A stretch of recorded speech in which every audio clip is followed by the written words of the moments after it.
చేశాడంట.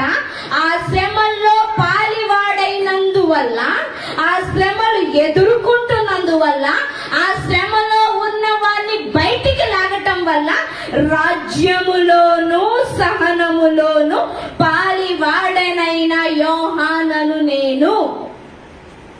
ఈరోజు మన ముందు 2 పరుగులున్నాయి. ఒకటి, మన ముందు ఉన్న శ్రమను ఏం చెయ్యాలా? ఓవర్కమ్ చేసుకుంటూ, గెలుచుకుంటూ ముందుకెళ్ళాలా?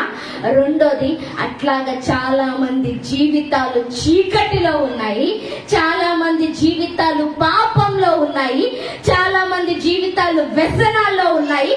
ఆ చీకటి రాజ్యాన్ని తొలగించి నువ్వు వాళ్ళకి దేవుని రాజ్యంలోనికి వాళ్ళకి మార్గాన్ని ఓపెన్ చెయ్యాలి. అలా అయితేనే నీకు నాకు సాక్ష్యం ఉంది అని లెక్క. నాకు జాబ్ లేదండి, జాబ్ ఇచ్చాడండి, భార్య లేదండి,